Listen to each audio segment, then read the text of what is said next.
What's going on? What's going on? It's your boy, Storyteller Jet, with another episode of the Datz So Fire talk show. And today we have my man here, Jeremy, in the house. Let's go, baby. We've been talking about doing this for like 3 years, even before I started doing the studio. So super excited to have you on the show today, Jeremy. And today we are going to talk about how to become a recognized authority in your industry. And Jeremy is the man to talk about that. So let's do a quick introduction, Jeremy. Who is Jeremy? And talk a little bit about your business, Spartan Media, as well. Yeah, so first of all, thanks for having me on. I know we've been talking about this for way too long. Who is Jeremy? Well, I'm a guy who went through some, we'll say, interesting challenges and ended up pivoting to focus entirely on PR several years ago. And what I do now is I take people who are legitimate experts at whatever it is they do, and I turn them into a recognized authority in their industry so that they can attract more opportunities, earn more money, and all that good stuff. This is awesome. So Spartan Media, when did you have that idea to start Spartan Media, and what are you truly focused on doing with it right now? So there's a little bit of nuance to that answer. I had been running Spartan prior to what we're doing today, but I ran it as a full-service agency. And I've basically run an agency for most of my time after I got out of the Marine Corps. But several years ago, I was blindsided by an unexpected health crisis, and that almost killed me. Wow. Yeah, lots of fun. I spent about 2 years on my deathbed. During that time, no surprise, the business withered away to almost nothing. And I basically had become a ghost. Right? I'm not out there in the world. I'm not creating content. I'm not doing things. So I kind of became a ghost. I was a nobody, right? In the marketing world, if you're gone for 2 years, you're done. Yeah, you might as well be some rando on Fiverr, right? Yeah. And so that was when I leaned heavier into PR, right? So that's something we've always been involved in, even from the very beginning of my first agency. But I was now kind of at the end of my rope. We'd burned through all of our savings just trying to keep me alive. And the business hadn't really produced anything in 2 years. So I was at the absolute end of my rope. So typical Marine fashion, we go ahead and just take massive action. We don't sit around and make a bunch of plans. Kind of like, think about it like this. In the Marine Corps, let's say you are ambushed by the enemy, right? You're not going to sit down and make a plan. You're not going to sit there and think about what you're going to do.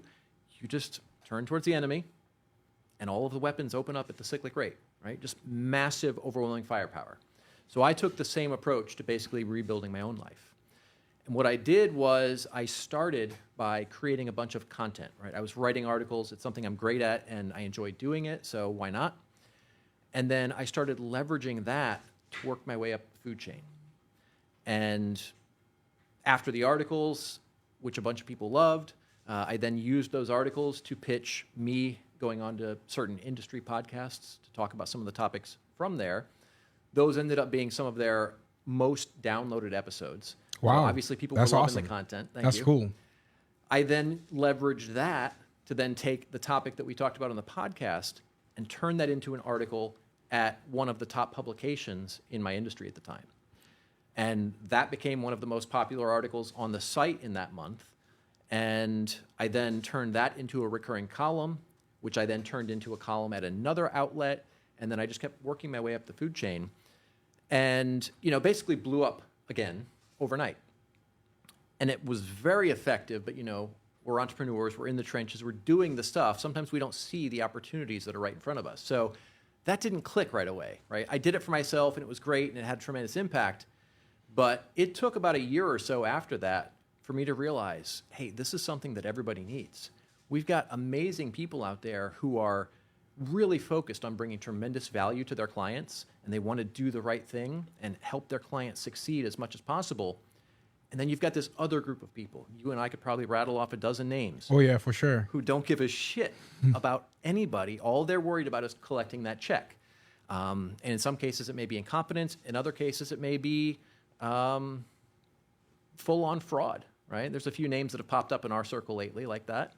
So what I wanted to do is take these people who are legitimate experts. They're great at what they're doing, but they're not having quite the impact that they could because they're not as well known, right? They're not promoting themselves as effectively as they could, while these con artists are out here. They have no shame.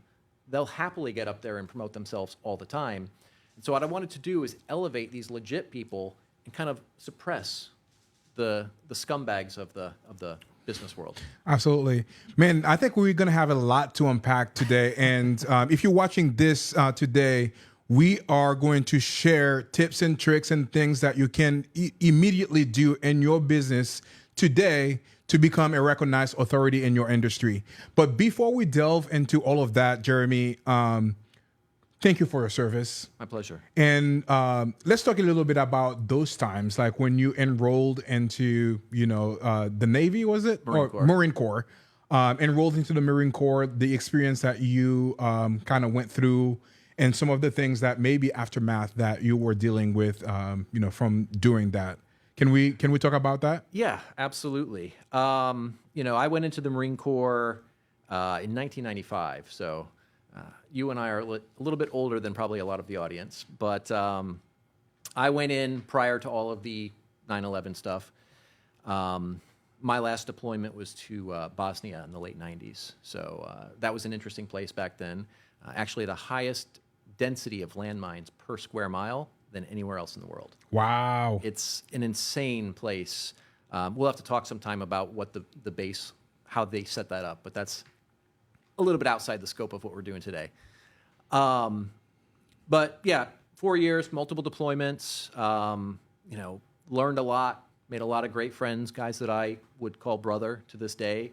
Every one of us would drop everything to help each other out. So it's a very unique environment. There's a level of camaraderie that you just can't find anywhere else, because these are all people that at 18, 19 years old literally put their lives on the line for each other, right? Like, absolutely. Obviously we're going out to serve our country. We're going to do what we're going to do, but like any one of us would have died for our brothers, right? So it's a very unique environment.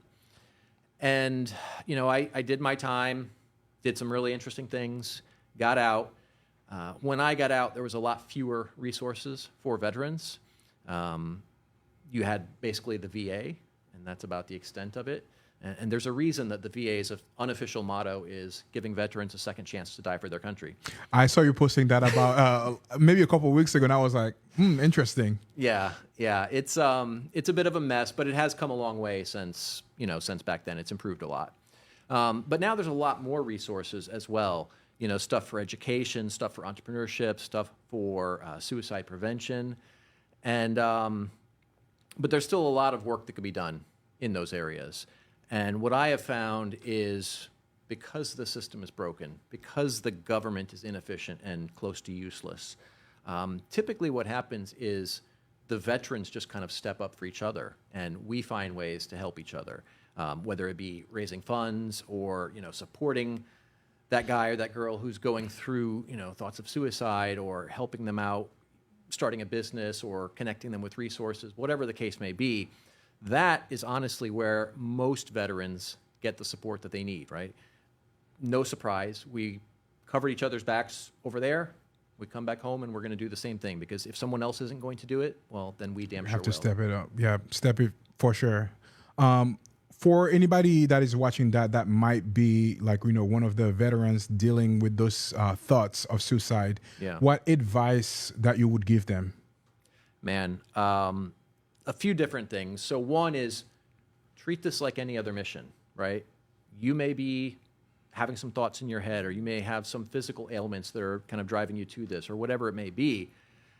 That's just part of what you have to deal with right now. Look at that as the cost of completing the mission, right? Yes, you may not be in the best mental place, but that doesn't mean you have to take action on those thoughts, right? Those are your thoughts, but that's not a fact. That's not empirical evidence of anything, right? So just like when let's say you're on a patrol and it's, you're going through a swamp somewhere and it's all wet and gross and sticky and hot, and you're being devoured by mosquitoes.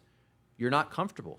You're miserable. You're in pain. Your body probably hurts from carrying all this gear, but you're not going to sit down in the middle of the mission and just be like, fuck it, I'm done, I quit, right? So treat this the same way.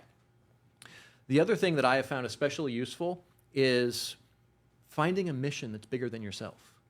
So when we kind of get into our own feelings and we're focused on ourselves and what we don't have or what we're not achieving or the challenges that we're facing, when we focus on that, then we start to fall into this kind of self-pity loop. And then it's like, oh, well, this guy's got it so much easier. And if I didn't have this problem, I could be achieving this or that or whatever. And that's the wrong mindset because it just puts you into this negative place, and that kind of creates this doom loop. Whereas if you have a bigger mission, right? So for me, one of my things was, well, let's back up a little bit. When I went through that health crisis, I did have periods where, not that I wanted to die, but the thought certainly crossed my mind many times. You know, I'm a Marine vet. There's firearms all over my house. That wouldn't surprise anyone, I don't think. But there were times when I would be walking through the house and, you know, you see a rifle or you see a handgun and it's like, well, I don't want to be gone, but if I did, that's an easy way to go, right? So I started helping a lot of other veterans. Initially, it just kind of started out as posting stuff online, right? Just kind of sharing my thoughts because a lot of people will never reach out for help, especially men, and especially guys who served in the military. And then I guess you can further self-select that down to like the infantry guys, right? These are the guys who are going out fighting. They're the guys who are going out protecting everybody. They're going to put their lives on the line. Is that the kind of guy you think is going to ask for help? Hell no, right? They're the ones who everyone else looks to. So part of what I did was I started kind of trying to break that thought process for people, right? You know, talking about, you know, where and when I was looking for help, what I needed, who I was talking to, and things like that. And kind of being very transparent about the shit I was going through. And that was really good for a lot of people because they had never seen anyone in my type of situation, right, come out and say these things, right? That's just not a thing that we do. Yeah. And then that kind of evolved into people started reaching out to me and asking for my advice, and then people started connecting those people to me, and it just kind of became this thing where everybody knows that if they know somebody going through something, they can connect me and I will help that person. And so, you know, I was talking about this in an article that Fox News did on me on, I think it was on Veterans Day a couple of years ago. One of the things I talked about in there was I now don't have the choice to give up because I've been up here for years talking about, you know, persevering through this adversity and, you know, getting help if you need it. And all of these things that I talk about, and you've seen a lot of this content. For sure. How am I going to go and check out now at this point? Because I've been talking about this for years. And I know there is a certain number of people who are alive because of that, because they specifically told me. So if I check out, now that gives them all permission to do the same thing. Yeah. So I have created a mission bigger than myself. So it's not about me.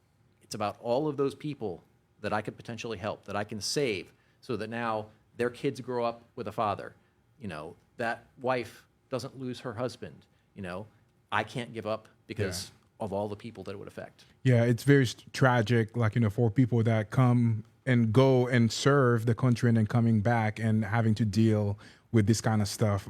Man, I super greatly appreciate all the things that you've been doing and, like, you know, helping other people and, you know, saving lives. Thank you. So I appreciate that. Now, on a transition to the current life, what are some of the lessons or business things that you've learned that has, I call them transferable skills. Yeah. What are some of the transferable skills that you've learned from the time that you were in the Marine, is that right? Marine Corps, yeah. Corps to transition to the civilian life? Man, one of the lessons that I picked up in the Marine Corps was something I've talked about in a lot of the presentations I've given, was kind of around this concept of, you know, you and I grew up always being told, you know, just don't get out there and brag about yourself. Don't talk about what you've done. Don't talk about what you've achieved. Just get out there and do the work. Do a good job, and people will recognize it. And that's bullshit. It is absolute bullshit. And it's gotten more bullshit as time has gone on because of the way society is with social media and streaming and just constant bombardment. Like, you have to promote yourself. You can't just rely on somebody seeing the work you're doing and thinking you're doing a great job. So the experience that I had in the Marine Corps that tied in with that was we had a change of command ceremony where our old captain was moving on to his next role and our new captain was coming in. Now, I had never met this new guy before. And so we had the ceremony. You know how the military is. Everything's very formal. You know, you go, you do the thing, and you're not really engaged with anyone. It's just a ceremony. We come back to the company office afterwards, and our commanding officer walks in. Now, I'll get to that part in a second. He calls me to bring in the MCI documentation. So the MCI program is, it's called the Marine Corps Institute. Basically, it's a correspondence course or program for Marines. And there's a lot of different courses that you have to take to get various promotions, to get into certain job roles, things like that. And so in the Marine Corps, at least at that time, it was a complete mess, right? The organization that ran that program was out of DC. They would routinely lose exams that people had taken. Really? Yeah, things would be on your record and then all of a sudden disappear. Wow. So it was a mess. And I had basically come in and completely revamped how we ran it. Like whenever they would take the exams, which I would be the proctor for, we would make copies of their exams before we sent it to MCI headquarters, because if they lost it, now I have a copy to send back, right? So we solved that. We had another issue where one time we rented a van and just drove down to DC and went into headquarters Marine Corps and met with the commanding officer of the MCI program. And after that, they didn't want any shit to go wrong with ours because they didn't want that kind of attention. So I had done a lot of things to really get this dialed in, whereas everywhere else in the Marine Corps, it was a mess. And so he did not know that I had done any of that yet. So it was literally his first time walking into our company. And so he's like, go ahead and bring me the MCI program documents. We're going to talk about some changes we're going to make. So I get all the documents, I meet him in his office. Now, mind you, he is a giant of a man, right? He's not quite as tall as me, but he's about this wide and just monstrous, right? He looked kind of like Morpheus from The Matrix, right? Great example right there. Yes, yes. And he's got this big booming voice. Sounds like Mufasa from The Lion King, right? Just gigantic, imposing kind of guy. And he's looking over the stuff, and he's like, all right, so here's what we're going to do. We're going to do X, Y, and Z. And we're going to change the program this way. And I looked at him. Now, mind you, I'm just a little Lance Corporal at the time. Basically, nobody in the chain of command. Damn near the bottom. And I just looked at him, and I said, no, sir, we're not going to do that. Here's how we're running it. Here's why we're doing it this way. Here's why this will work, or here's why this is working. Here's why what you want to do will not work. And he just stared into my soul. Now, anybody who understands how the military works understands that that's generally not what you do. Yep. And completely against the grain right there. Yeah, absolutely. And so his response was a little bit of a red pill moment for me, which is ironic considering how he looked so much like Morpheus. But he just looks at me after a long period, what felt like forever, of silence and staring at me. He then just kind of nods his head and says, okay, Lance Corporal, seems like you've got it under control. Do it your way.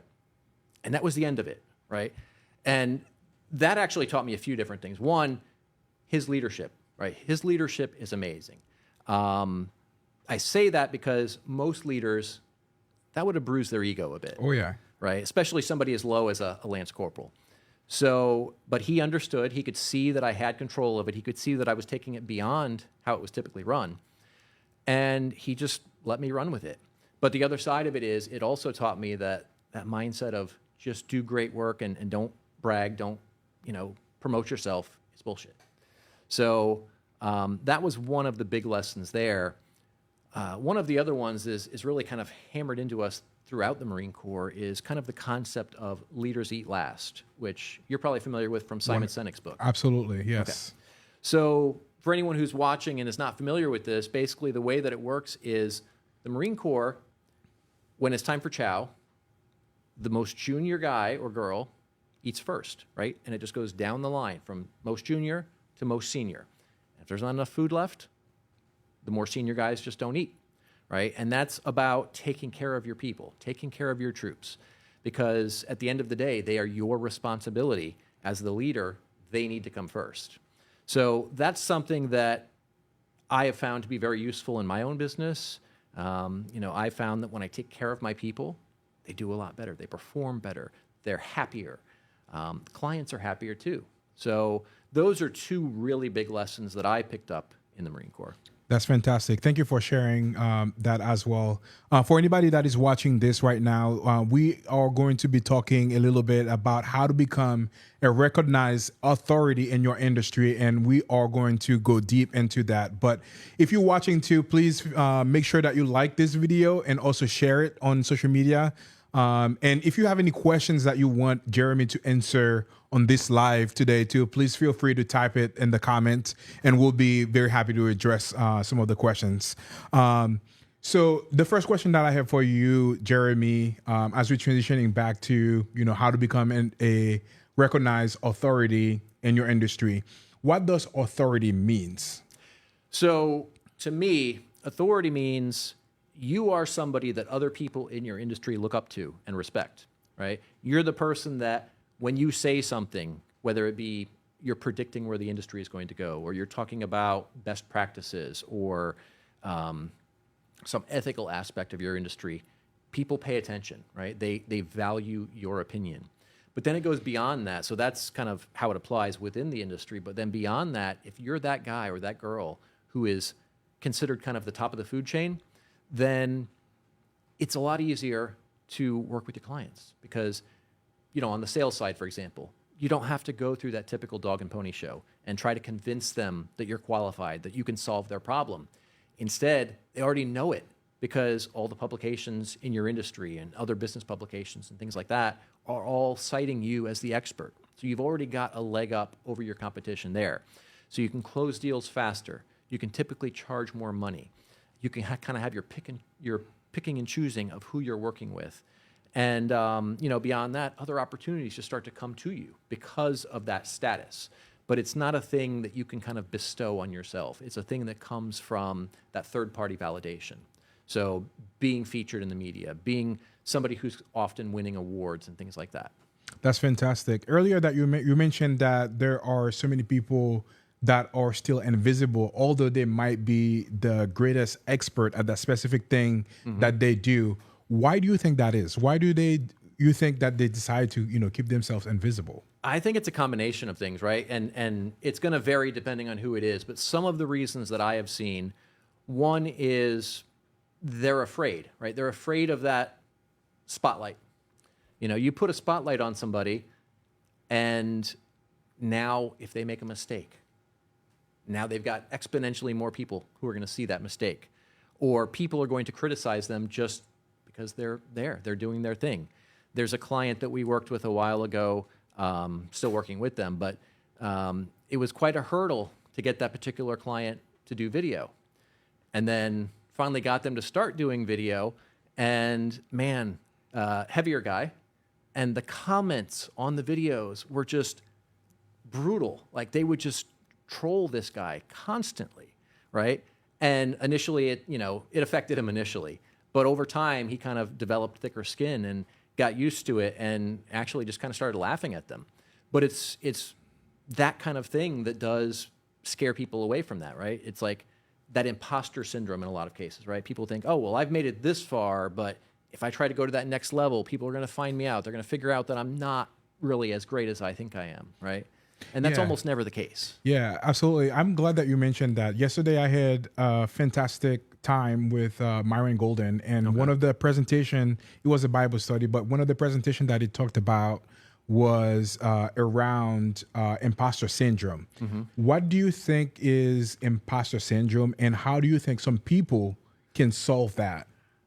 So first of all, you never really solve it, right? You're always going to have that. Here's what I have found.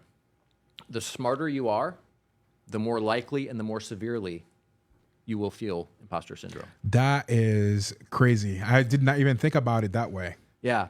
So the way that have you ever seen the chart for this? No, I have not. Okay. So let's say we got a chart like this, right? And on the left side, we're going left to right.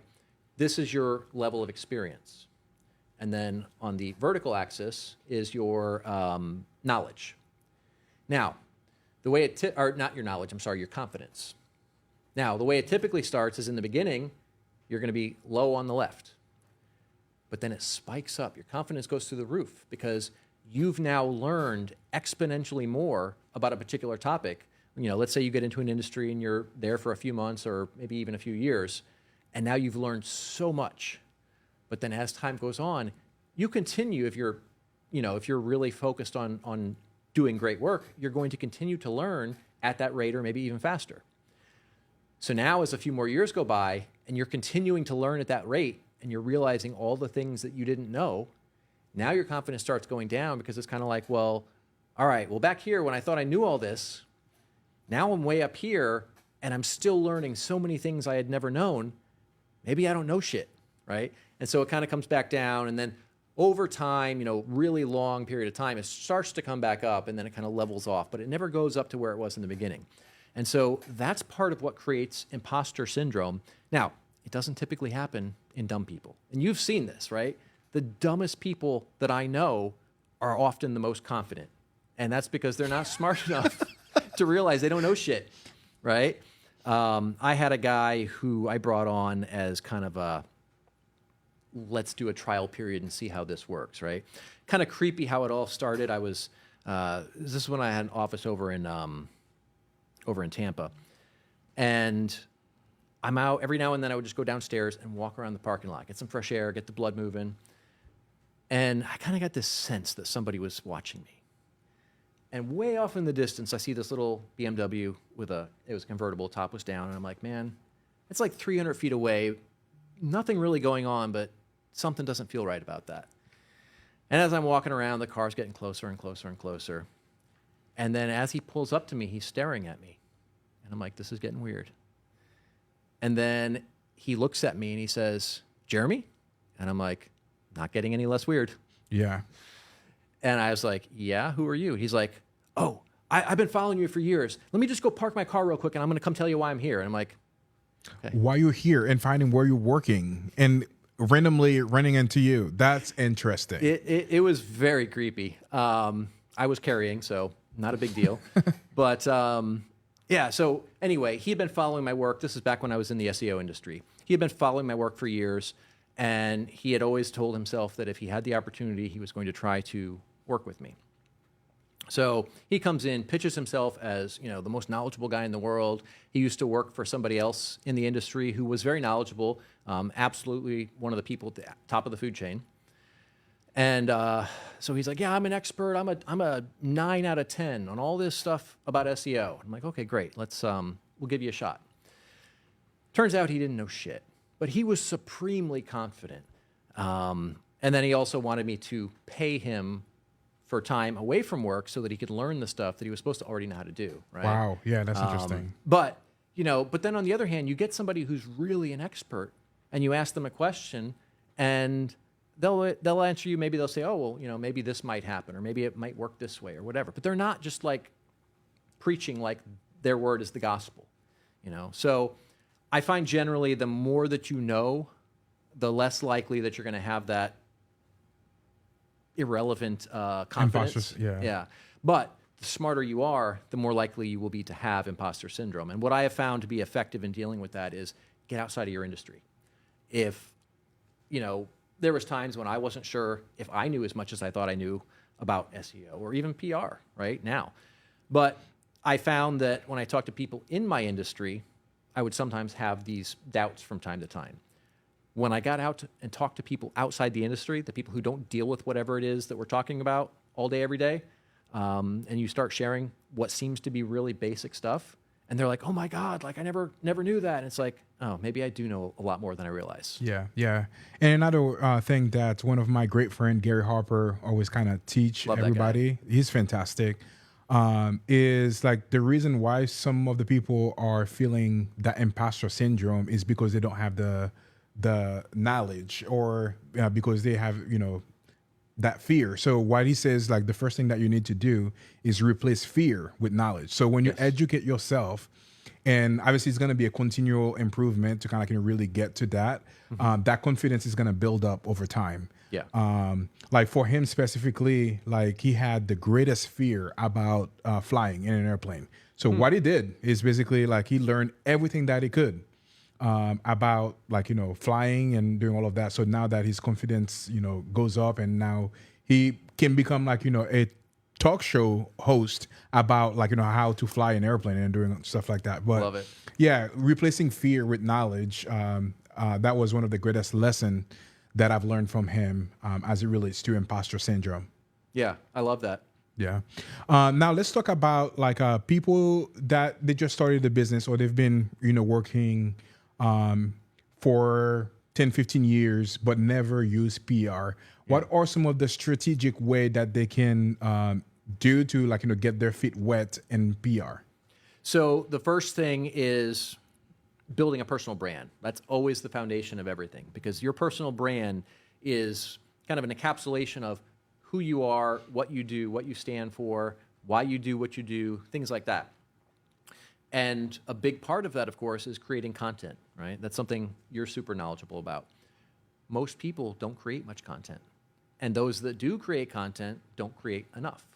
And that content is critical because it's showing people who you are. It's showing them what you stand for. It's showing them what knowledge you have. And so obviously that applies to your prospects, but that also applies to journalists. So let's say I went and pitched you to a journalist, right, for them to do a story on you. First thing they're going to do is they're going to go look you up online. They're going to look at your content and see, is this guy really an expert? Does he really know what he's talking about? Can he communicate effectively? And that's important because every single story that a journalist puts out puts their reputation on the line. Yeah. If they cover somebody who's not an expert and they give bad advice, they could lose their job over that. Or somebody who's a con artist and they haven't actually done all the things that they're claiming. So this is why creating content, at a studio like yours or in their own studio or whatever is really important, because it proves that you are actually qualified, that you're an expert. It also shows your personality. So, the aspects of your personality that are going to attract somebody to you are also the same aspects that are going to repel certain other people away. I love that. And that's okay. Like, we have to be comfortable with that. If we try to appeal to everyone, we'll appeal to no one. But that personal brand and that content is step one across the board, because it shows who you are and it shows what your depth of expertise is. Awesome.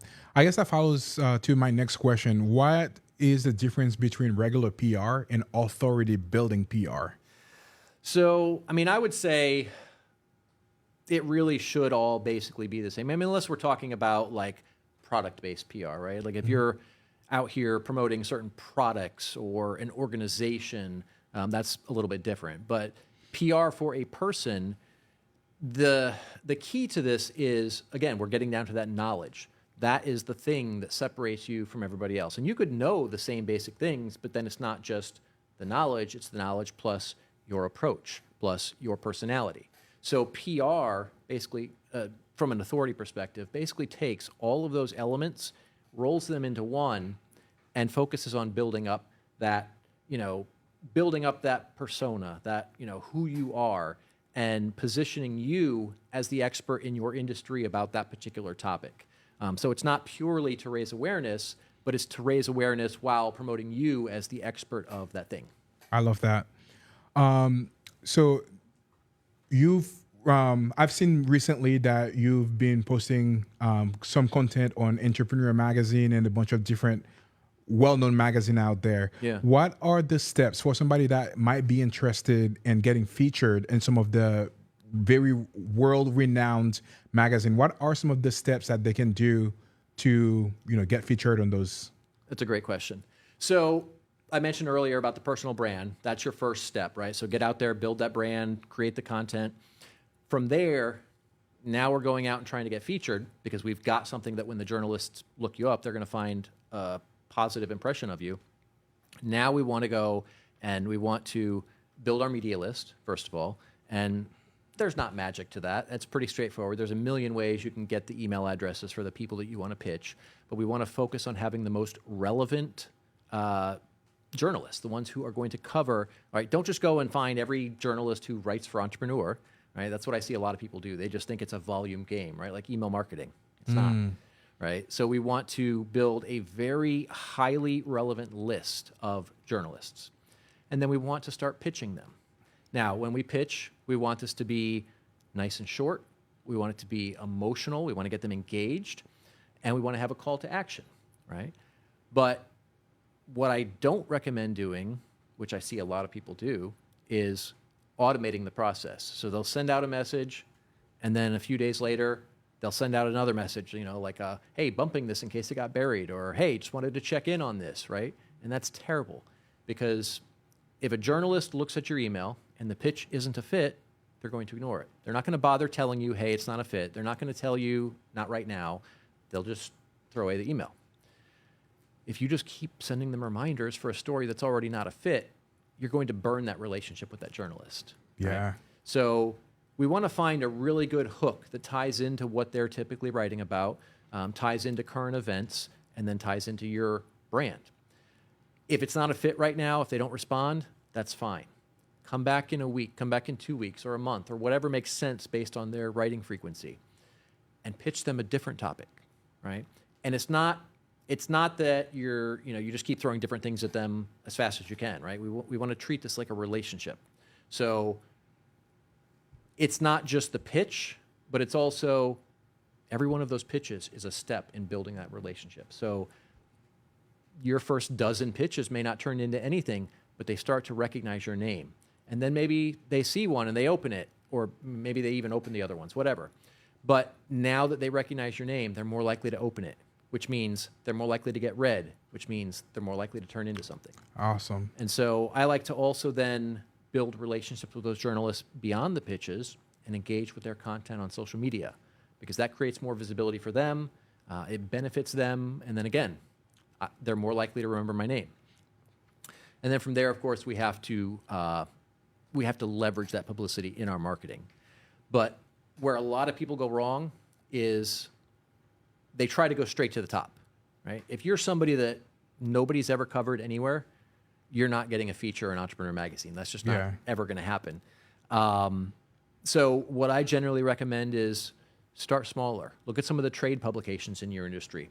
Look at some of the local TV networks. They're always looking for great content, and they want to work with people in that industry. They want to work with people who are there locally. So that's how you start to build up kind of a library of publicity. And then that's going to show up if somebody searches for your name. And you can also use it in your pitch. You could potentially include some of these in the pitch to show that you're competent and that you're able to communicate effectively. And then work your way up, just like I did when I started creating content, and then worked it up to a podcast, and then trade pubs, and then tier 1 media outlets as well. Yeah, this is a fantastic advice, because a lot of people, they just want to go to from 0 to 100. Yeah. But you just give them the blueprint over here to go from 0 to 1, taking those baby steps to grow. And also when people start searching for them online, the videos that they created, the blog that they created, all of this is going to pop up. Even for the journalists that might kind of, write their story, when they do research about that specific person, that would create that validity, the things that is going to increase their perceived expertise. Yep. To help that publicist to kind of be able to push them forward more. So thank you for sharing that. My pleasure. So now, for somebody that is that is going through a crisis, what are some of the things that they can do? And I know that's something that you're very passionate about, and I've seen a lot of the time that you're sharing that on social media. For people that are dealing with a crisis and their PR, what are some of the things that you would recommend them do to help mitigate some of those issues for the companies? That's a great question, man. And you've seen some of the stuff. I'm working with a bunch of people in our circle right now who are going through various crises. The first thing I would say is get professional help.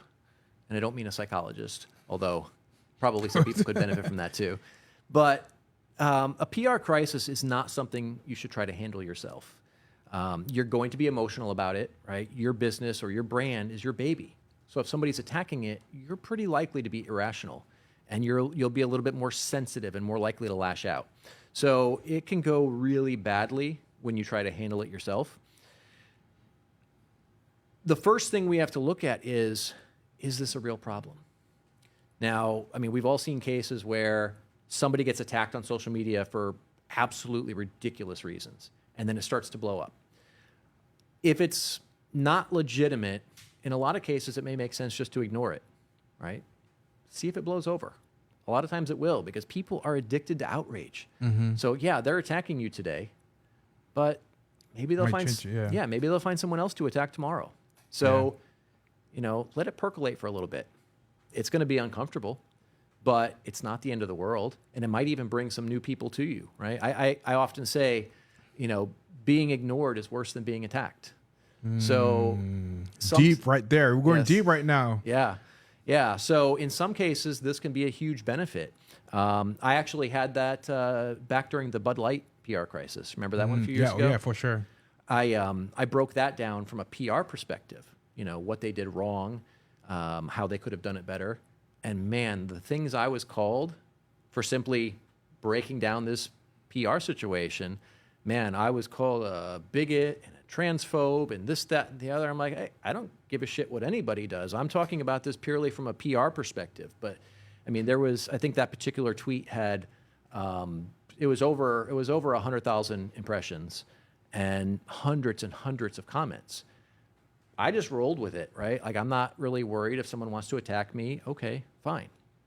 But whether it's valid or not, right? Whether the attacks are legitimate, if they're not, it doesn't necessarily mean that you're in the clear, right? It doesn't mean that it's going to blow over. We've seen kind of this cancel culture, mob mentality. So then, if it's still going on, and we now need to deal with it, well, then we have to look at how big is the situation. The person or the people who are attacking us, are they big enough to have a real impact? And if they are, well, then you need to find a way to address it. If they're not, then again, maybe it makes sense to let it go. Just let it blow over. If you've done something wrong, you need to actually fix the problem. You need to apologize. You need to take accountability. You need to talk about how you're going to prevent that from happening in the future, and then actually execute on that and show them that you have now taken the steps to not only fix it, but make sure it won't happen again. And that's what most people don't do. You'll see these statements like, oh, well, we're sorry if anyone was offended by this statement. Well, but you're not saying you're sorry for the statement. You're saying you're sorry if anyone was offended, right? So it's like little nuance like that. So you have to genuinely be apologetic. You have to genuinely fix the problem. And that's often a thing that is going to take far longer than most people ever anticipate. You've built a certain amount of relationship equity up to that point, and now you've had to make a big withdrawal. So now it's going to take some time rebuilding that back up. And I mean, that could be something that could be anywhere from a few months to a few years. So it's very much a case by case situation as to what to do, when to do it, how to respond. But that's the kind of general framework for any of those situations. Yeah, thank you for sharing that. By the way, I want to give a quick shout out to Kate for watching this. What's going on, Kate? What's going on? Hey, that's how she commented in the comments. Yes, I owe her a DM. Yep. Kate, you'll get your DM. Now let's talk about something that is currently happening in the world today as we recording this talk show. Obviously, and I saw you posting about that maybe a couple weeks, last week or something. A few days ago, yeah. Yeah, a few days ago. First, that is a huge PR crisis for the business astronomer. Yeah, It's my accent, kind of astronomer, or whatever you pronounce that word. Astronomer. But, yeah. Yeah. So how do you think, I don't know what they've done, to handle that PR crisis? Not much. What would you have done to handle that PR crisis, going through that right now? It's funny because I posted something about this a few days ago, basically saying something to the effect of, when your CEO gets caught banging the HR lady, the only crisis comms you really need is to announce who your new CEO and HR lady are going to be, right? That's the only solution in this situation. You have to replace the CEO. You have to replace the HR lady. They've clearly shown a lack of leadership. They've shown a lack of ethics. They're both married. And they're both supposedly in leadership positions in this company, and they're doing something that they would have fired anybody else for. So the only choice that the board of directors can make at this point is to fire the CEO, which, by the way, they've already put him on a leave of some sort. I don't know what the situation is with her. But absolutely, they both need to be taken out of their positions and replaced immediately. And then beyond that, they need to come to the table with a plan for how they prevent this from happening in the future. Because it does harm investors, it does harm employees, it harms vendors, it harms everybody involved in the company because people can't really trust the company. If they can't trust the leadership, they can't trust the company. Absolutely. So that's what needs to happen. Part of that has happened, but they've not taken anywhere near as aggressive of action as they should have. Yeah. I wonder if the CEO has not been fired or doing all of that because obviously maybe he was part of the like co-founders and stuff like that. So maybe they kind of figuring out that a little bit. Yeah. But totally agree with you. There needs to be like some like massive actions for people to be able to trust them again as they, continue their business. Yeah. In the CEO shoes, obviously, I'm not sure what he is doing right now to address all of that. On a PR perspective, how do you think he can ever, come back from something like this? Man, that is going to take years. And something that went down as publicly and egregiously as this, I don't know that you ever fully recover from that. That is a thing where he's going to have a hard time getting people to trust him anywhere in any capacity. In this particular case, I don't think that it ever gets completely fixed. I think that the damage to some degree is irreparable. Yeah. Do you think because of that, astronomer or whatever you pronounce the name of the business, my accent is getting the best of me today. We'll help you with the big words. How do you think they've been affected, and how do you think like long term, how long it's gonna take for them to come back for something like this? And besides like replacing those people that kind of that instigated that PR crisis, yeah, what are some of the things that they should do and take back control of the whole narrative? Yeah. I'll preface this by saying I'm not even sure what the company does. So I don't know what their business model is. But I can tell you that they will likely have a harder time getting funding in the future, probably for at least the next several years because of this. I don't really know what they can do to fix it. I mean, of course, you bring in somebody else for both of those roles. You put in certain frameworks to prevent this kind of thing from happening. Maybe part of the solution is, maybe you bring in a CEO who is well known for having an amazing relationship with his spouse, and like that's the figurehead now, and now it's a totally different culture. Same with the HR person, right? But this is not a thing that's going to be fixed quickly.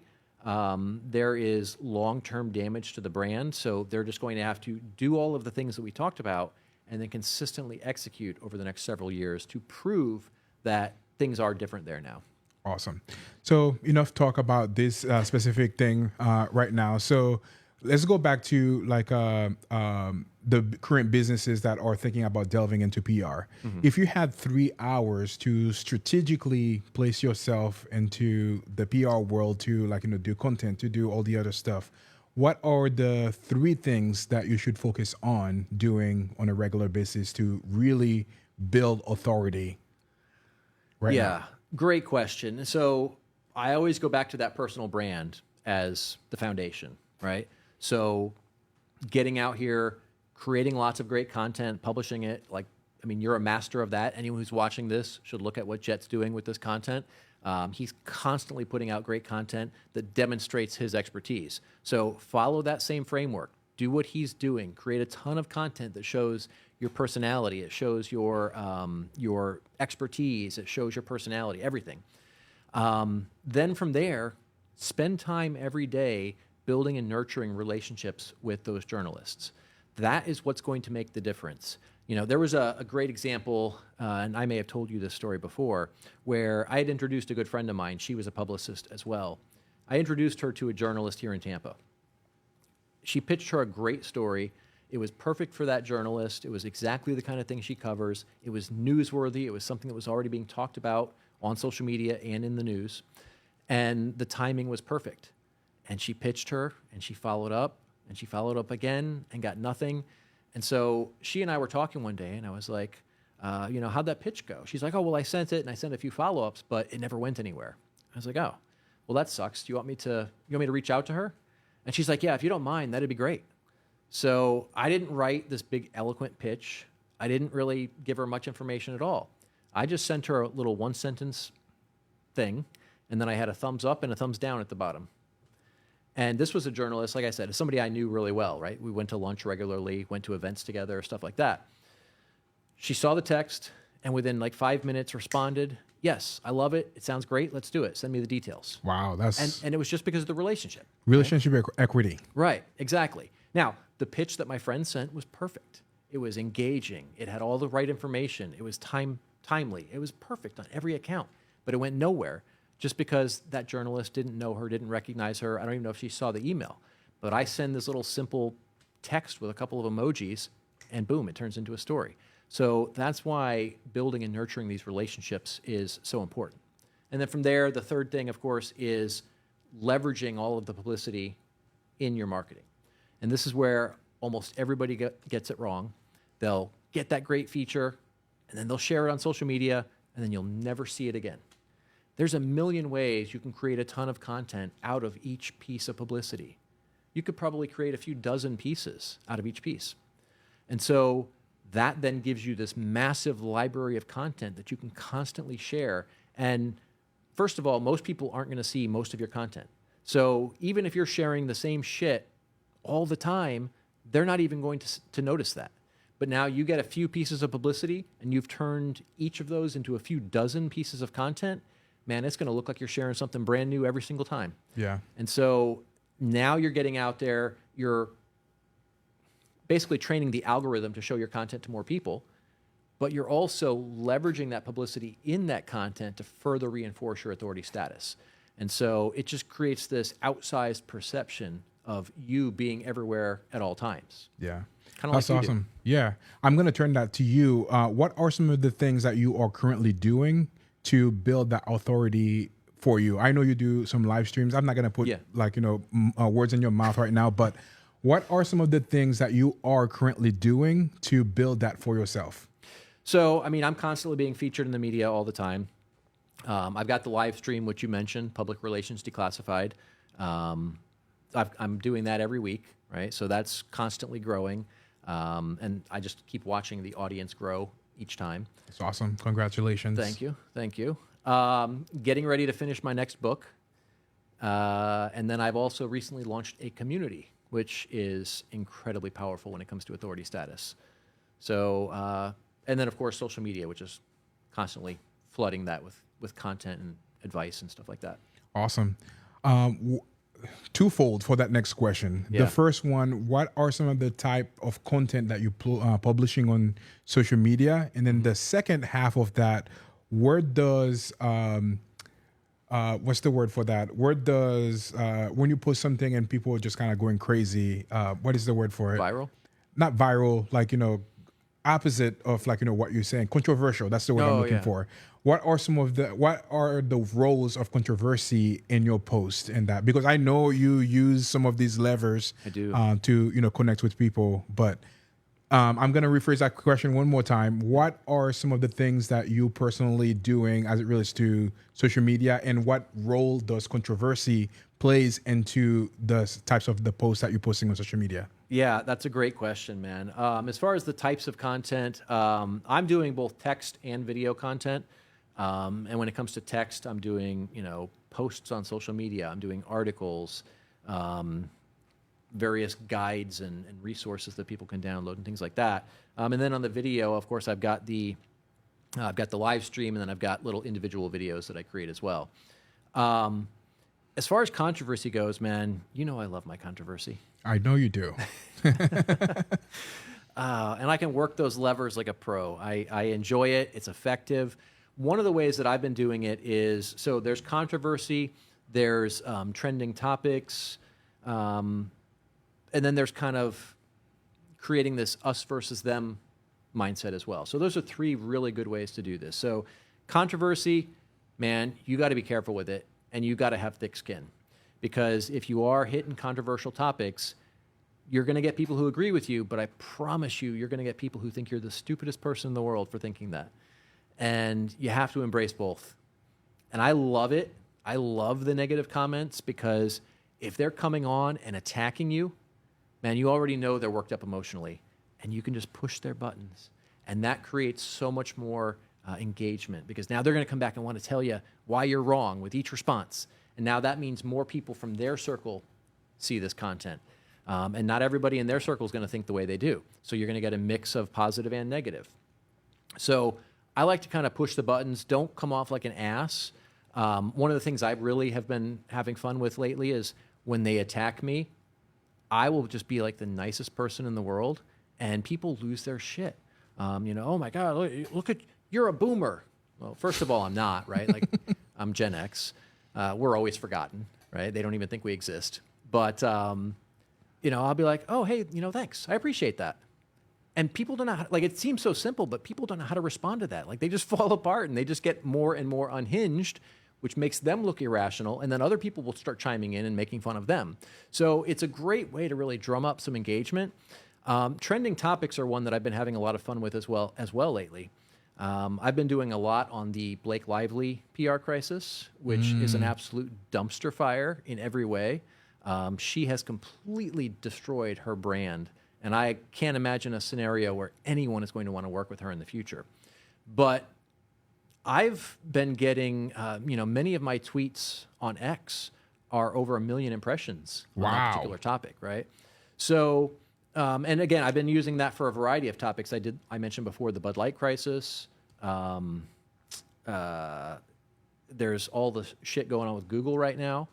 And you'll find that if there's a bunch of people engaged on a topic and you start talking about it, it's going to create a ton of visibility for you. You're going to get people who are pro or anti that issue. They're going to come in and tell you why you're right or wrong. Often they'll end up fighting in the comments amongst each other, which is great because that's just more visibility for you. And then all of that engagement makes you look more authoritative because everybody's engaging on your content, right? So, and then the other one that I was talking about was kind of the us versus them.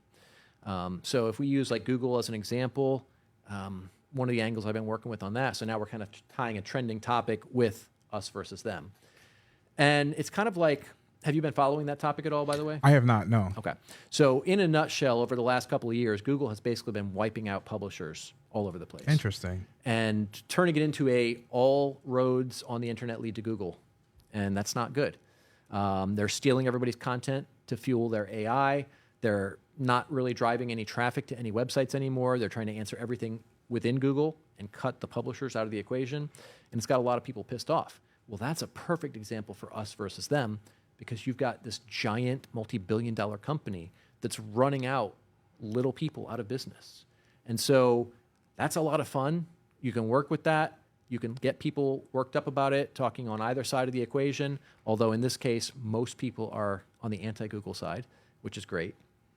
But you're bringing awareness to an important topic, and you're creating this tribal environment where now people want to, because you're saying this and they think this, now they want to rush to promote you or to defend you or help spread your message even beyond that particular tweet. So those are three really good ways to kind of leverage emotions in this stuff. And not just for social media, but also for pitching the media, right? Those same principles apply in your pitch as well. Fantastic. I love that. Thank you. So it looked like a master class on that today. Thank you for sharing that. My pleasure. We are nearing the close of the talk show, but I have a couple more questions for you. All right. The first one, I guess I'll ask you a little bit more questions, but what are your top 3 advice for anybody that is considering using PR right now? What is something that they can do right now for their PR? All right. So the first thing applies to mindset, and that is you have to remember, and this is going to sound counterintuitive, it's not about you. And it sounds kind of crazy, right? Because we're going out here, we're trying to get featured, we're trying to tell our story. So how is it not about us? Well, it's about the audience first, all right? I've got this graphic. I'll have to send it to you sometime. But I've got this graphic that kind of shows the hierarchy of PR.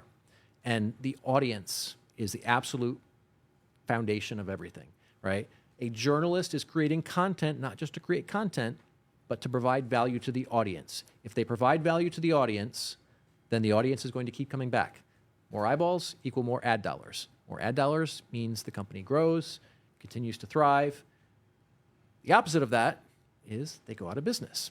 So if they are not bringing value to the audience won't come back. So, I've seen cases where, somebody is being interviewed by a journalist and they'll be like, oh, well, here's this particular problem that people in your industry are having. How do you solve that? And be like, oh, well, we've got a proprietary process and all they have to do is contact us. It's like, no, dude, that is stupid. Like, they're asking you for your knowledge and expertise to share with their audience. You can't use it as a sales pitch to get them to contact you. Like, that's not going to work. Nobody's going to pay attention to that. So we have to give information in a way that no matter what happens, somebody can take that information and use it to improve their life or business in some way, even if they never hire you or never buy anything from you. But then take it a step further. So like I said, audience is first. The journalist is next. So their priorities are above your priorities. They don't give a shit about your schedule. I called a client one time. You probably know this person. I'll tell you off the air. I was like, hey, we got a homepage feature on Fox News, top of the page. It's like, I need you to find me 30 minutes that you can get on a Zoom call today with the journalist so that she can interview you real quickly. Oh, I'm away at a bachelor's party. They'll have to get back to me next week. My man, nobody is waiting for you. Yeah. You're nobody. Like, if you were Elon Musk, maybe. But, like, nobody's fucking heard of you. They're not waiting on you. So we ended up actually just writing his answers for him because he just wasn't going to make himself available. I wasn't going to miss out on the opportunity because then I would look stupid. So we just wrote his answers for him, which we do that for a lot of our clients. We get their voice really effectively pretty quickly. So we can, write for them. And often, hell, if I showed it to them and said, hey, you wrote this last year, what do you think of this? And they wouldn't even realize that they didn't write it, right? It's like that good. So we solved the problem, but like that's a mindset that just doesn't work.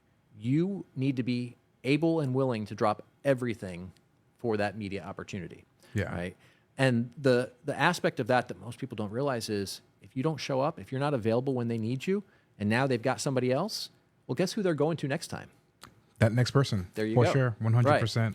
So, ultimately, it all comes down to audience, then the journalist, then the producer or the editor, media outlet, whatever. But that's the hierarchy. Your needs come absolutely last. So that's the first one.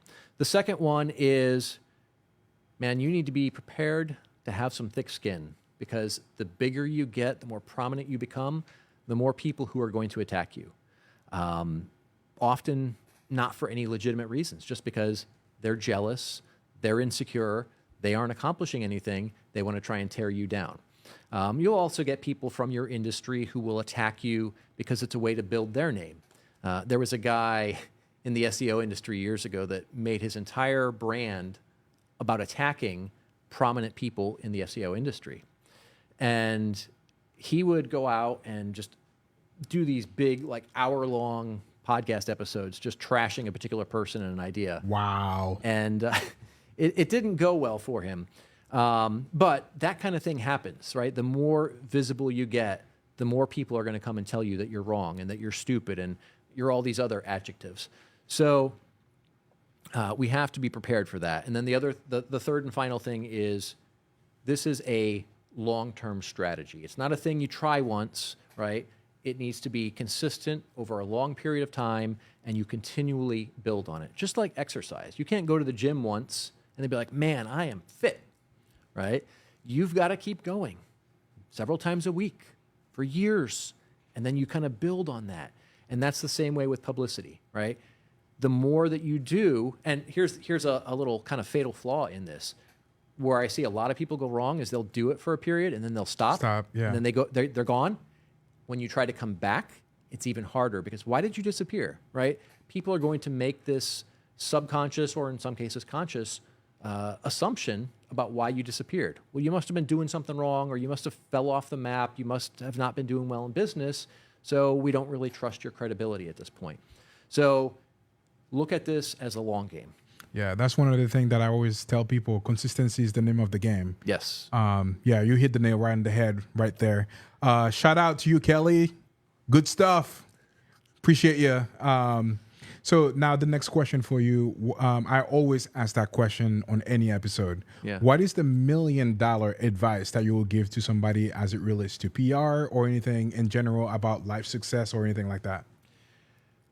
Man, if I had to narrow it down to one thing, that's a tough one.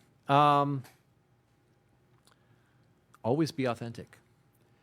If you are out here misrepresenting yourself, claiming achievements that you haven't actually achieved, claiming revenue that you haven't actually made, right? And like, I get it. I understand why people do this. Like, everyone's out here, talking a good game, and you feel like you have to outdo them. You feel like you have to do something big to stand out. The reality is, a lot of people who are making these big claims are full of shit to begin with. So now you're trying to make even more outlandish claims to outdo their outlandish claims, and eventually you get caught. And that's always going to hurt you. And even if nobody catches you, I don't know. I kind of feel like, I don't know how to describe this. It's not like scientific. It's kind of like in the woo-woo side of things. But when you're not being authentic, people can tell. They may not be like, oh yeah, that guy's a liar. But they'll be like, something's just off because your energy's off. And you're telling this story that's not quite true. People are going to get a sense that something's off. And because of that, a lot of the opportunities that you could have don't end up panning out, right? The journalist just gets a bad feel, so they don't end up including you. Or, eventually it gets to the point where you say something and somebody's like, well, wait a minute, that can't be true because you said this thing over here. And then when that happens, of course, you get blacklisted and you don't end up getting featured ever, anywhere. Yeah. So authenticity is really key. It's a little bit slower.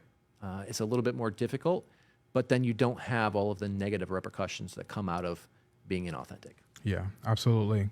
Yeah, thank you for sharing that. Now transitioning to one of the organizations that is dear to both of our hearts, yes, which is Coaching Inc. And I super excited about, going to the next event. Obviously, you were the man of the hour alongside Megan at the last event in Orlando. Yeah. Can we talk a little bit about Coaching Inc., about Absolutely. what they do, and maybe do a quick commercial for them on this talk show about the next event that is coming up? I love that. Yeah. Yeah. So first of all, Coaching Inc. is run by our friend Tom Kroll. Bam! We don't have a bell to ring, man. Hey, Tom, if you're watching this, I need the belt. Come on, let's make it happen. And Tom hasn't got you a bell yet? Not yet. Tom, what are you doing, man? Get that bell out to this man. It's awesome. Tom is the best, man. I love that guy like a brother. Okay, so for the people who aren't familiar with Tom, he is known as one of the best coaches across the board, right? Built, what the hell was it? Wholesaling Inc. initially, then started coaching people to become real estate coaches, and now he's running Coaching Inc., which is the mastermind and community for people in the coaching space. Some of the absolute top of the food chain in that room. What are they at now? About 120, 130 people, I think? Man, I mean, the next event is going to be fire. Yeah. I'm super excited. Yeah. So, I mean, people like Pat Precourt, Francis Ablola, throw out some names here. I'm drawing a little bit of a blank, too. Megan Huber, Kate Denise, Joe Cipollini. Yeah, Matt Andrews was Matt Andrews. speaking. Oh, yeah. I had some really deep conversation with Matt Andrews at the last event. Yeah. Some of my biggest takeaway was from his presentation and also from like some conversation that we were having afterwards. Yeah. So good. He's a absolutely brilliant human being and a great human as well. But yeah, I mean, so much information was shared at the first event. I don't know. I think we had probably, I don't know if I had to guess, 24 speakers over the course of the 2 days. Great information, just stuff that will really help you grow your coaching business. It's not cheap. but it's definitely worth the price and then some. Yeah. Basically, some of the smartest people in the industry are sharing their knowledge on coaching. And so it may be coaching, but it may also just be things that are relevant to the coaching industry. Like Pat was talking about some mindset stuff, which I thought was amazing. So good. I'm trying to remember what the hell. Francis did a fantastic presentation Yeah, about like marketing and funnels. Patrick Riddle did like has a fantastic business making almost 30 million with like, building courses for people and doing some other things, not necessarily building courses for them, but like helping them advertising it. Yeah. Kelly's asking me what were some of my takeaways from Matt Andrews. One of them was the collaborators, the best collaborators win. That was my number one takeaways. Yeah. And also he brought a fantastic NBA player. Yeah. That was filled with like some really great nuggets as well. His journey about, not giving up and also working harder because he was not drafted at the very first time, but working harder to smart or outwork some of the people that are like, the youngins and that. So much great things that they were able to share at that last event. Revenue in first position and so much. Like we'll take a whole different show to talk just about that. So yeah, what I loved about it, I mean, obviously everybody on stage brought tremendous value, lots of immediately actionable information in every one of those presentations. But what I loved beyond that was just the caliber of people there is amazing. So you get all these connections that you didn't have before, and that creates all of these collaborative opportunities, whether you're doing a JV or teaming up to do some kind of cross-promotional marketing, whatever. Like there's so many opportunities that happen in the back of the room amongst each other as well. Yeah, for sure. The next event is coming up, and I think it's October 28th to the 30th or something like that. Super excited about that. It's going to be hosted in Nashville. Yep. Man, and they are gonna drop some really big fire over there that I don't know if I can share yet, but No, related not to really some of them might be related to affiliates and other things, and some really fantastic speakers are going to be joining the event as well. So if you are a coach right now, launching your coaching business, this is the group to be a part of. And soon, because at the last event, it filled out well before the event. So if you want to get in on this, get in touch with Tom sooner rather than later and get your spot secured. Absolutely. I was part of the last 2 people that signed up because I didn't I've known Tom for years, but I didn't know about the event. He just posted on social media and I messaged him and he says, "Hey, brother, we only have like 2 space left. I'm going to reserve one for you, but you have to tell me, by then because I have other people that are watching this." So if you are a coach and want to grow your business, this is the man to help you doing that. And also being in the right room is extremely important. Like the things that I've learned over the past like 3 months since the last event, being part of the calls, being learning from him, just like his like 200, not secrets, 200 rules. Yes. So good. If you are a coach, definitely would recommend Coaching Inc. And definitely would recommend you making the trip to Nashville. It's definitely going to be worth it, for you. Absolutely. I'm looking forward to it. Absolutely. So now that we're closing this talk show, for the people that are watching this and wanting to learn more about your business, Spartan Media, and also learn more about PR, how can they get a hold of you? Man, I'm easy to get a hold of. No surprise, right, PR guy? Google my name, Jeremy Knauff, or Google my company, Spartan Media, and we will pop right up. Our website is probably the best way to get a hold of me, but I'm on every social media platform. Anybody can feel free to reach out. Let's go. And Tom Crow is watching right now. Bam! Bam. Let's go. We better hear a bell ringing, Tom. Hey, man, I need the belt here, man, so I can, when they have that Datz So Fire moment, that I can ring that bell. I think you need one of those special effects propane torches that shoots up the thing. There you go. Put it right behind us over here. There you go. Let's build one of those, man. Let's do it. All right. You got Awesome. Jeremy, it was such a blast having you on the talk show today. my And pleasure. for the people that are watching this, we're going to take a couple minutes of a break over here, and we're going to come back with another talk show that's going to be fire. And his name is David, talking about the entrepreneurial journey that he went through. But if you want to watch more of that, we'll be right back.